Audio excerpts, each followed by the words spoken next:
Hey guys, what's up? It's once again, it is MP4Podcast.com, bringing you guys some of the most interesting video game news that you guys really do need to know about. Now, there's been a lot of brick PlayStation 4s. There's people on both sides who are saying it's a very small percentage of them. There's a lot of people saying it's actually a really big problem, and so on. And there are a lot of YouTubers here who make videos who do have defective units. But then there's a lot of other ones who don't have any defective units. So it's kind of a hard call to say if it's a very small problem or if it's a very big problem. But there is one very interesting thing about this problem is that all the defective units are coming from, if I can pronounce this right, Hongfujin, if I'm saying that right, Yantai, China. Probably pronouncing that wrong. I'll leave a link with the name and everything that you can look it up for yourself. This is the same factory that had those college students working at Foxconn who weren't getting paid. Okay, now these college students were supposed to be interns, management assistants to management or whatever type of jobs they were supposed to get as interns. They didn't get those jobs, and they were put on the assembly line assembling PlayStation 4s, and they were not paid, working anywhere from 8 to 12 hours a day. Now, think about this. Okay, if you were in their shoes, you'd probably be mad, and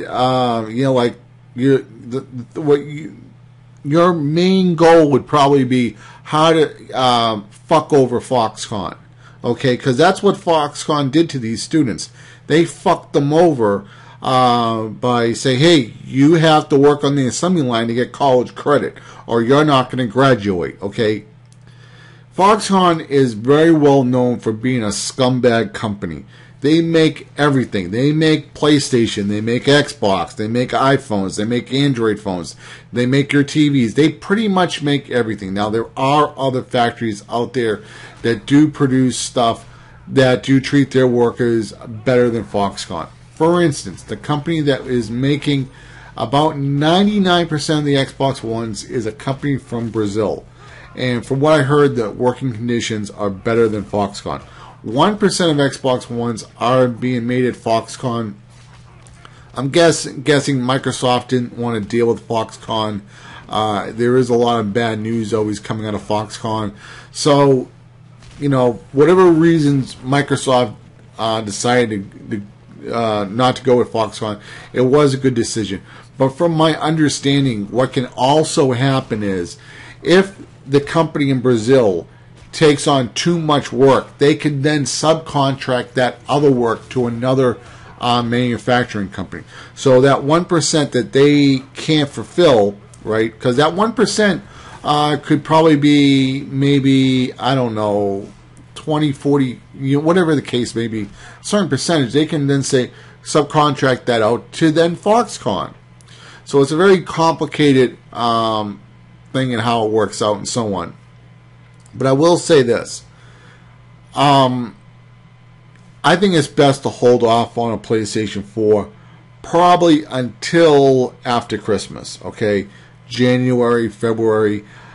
This will give Sony the amount of time to really iron out any problems that there might be with the PlayStation 4. Hopefully they're not real heat problems.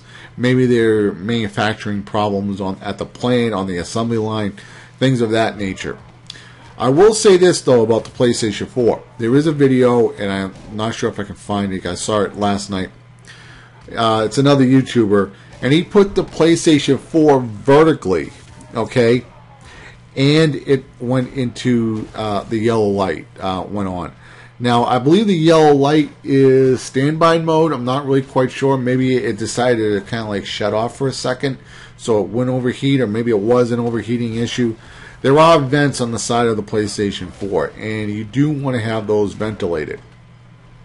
Now, there are those vertical stands for the PlayStation 4, and I was thinking about getting a vertical stand, if I get a PlayStation 4. And, I think your probably best bet is just to lay it flat.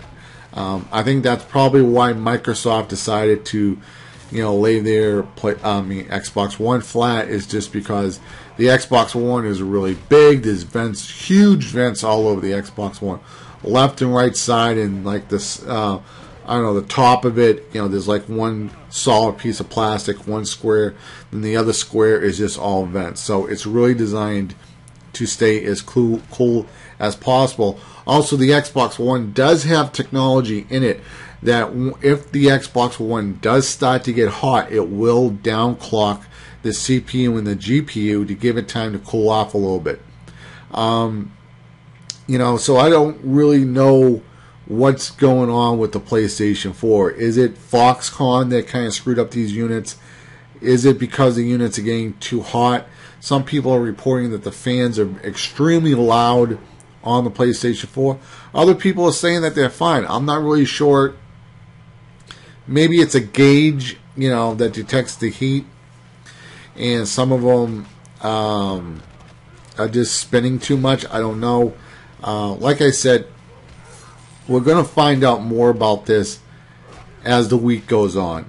This does remind me very, very much of the Red Ring Xbox 360. Now, the Red Ring of the Xbox 360, Microsoft was always saying, oh, it's a very small percentage. It's within manufacturing, it's like 1%, blah, blah, blah, blah, blah, right? Lo and behold, the Red Ring of the Xbox 360 was like 30%. All right, just me, like my friend, I would ask my friend, hey, do you get the Red Ring at Red Ring? He goes, yeah, I got it. Then my other friend got it. Then his friends got it. Then his friends and his friends. We all had Red Rings. Okay, I'm on my third Xbox 360. Okay, I'm on my second PlayStation 3. Okay, well, I have a Wii U and it's not that old, but so far it's been very, very good to me. It hasn't had any problems whatsoever.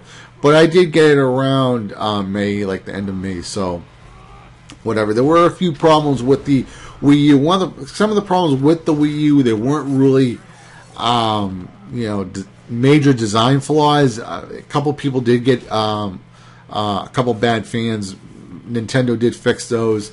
Some of the cords in the LCD game pads weren't pushed in because I guess they were making them really quickly. Some people, I think, even opened theirs up and pushed in the LCD cord or whatever, and some people sent it out to Nintendo. They fixed it. Now, some people did break their Nintendo Wii U's by doing the firmware update, and Nintendo said do not turn off your Wii U when it does the firmware update. So, I'm just going to say, for now on, I'm not buying any consoles for, they always come out right around the holiday season, like in the fall, usually around October, November. Usually it's November now, but remember the Dreamcast was September, and so on. And actually, the Sega Saturn, I believe, was like in May or April or something. Try to get a jump on the PlayStation 1, but that's another story for another day. It's best usually to wait a couple of months when you're buying these consoles, because these factories are going crazy. You know what I'm saying? They're taking so many pre-orders, and then Sony and Microsoft is, they're saying, they're guaranteeing this amount of units to the retailers, and these people in the assembly line are, the Foxconn or the one in Brazil, whatever, that other company, they say, hey, we need people to stay an extra 2 hours, and people are friggin' tired. You know what I'm saying? You're standing on your feet for 8 hours assembling these things, or sitting in a chair. It drags on you eventually. And sometimes you got to probably do that for a couple of weeks. You know what I'm saying? Oh, crunch time's coming out. I need you for an extra 3 hours or so on. So that's my take on this. I think it was probably the students that said, fuck you to Foxconn. And hopefully Foxconn will not abuse their workers anymore, even their interns. So once again, guys, this has been MP4podcast.com signing out. You guys have a good one. Later, guys. Bye.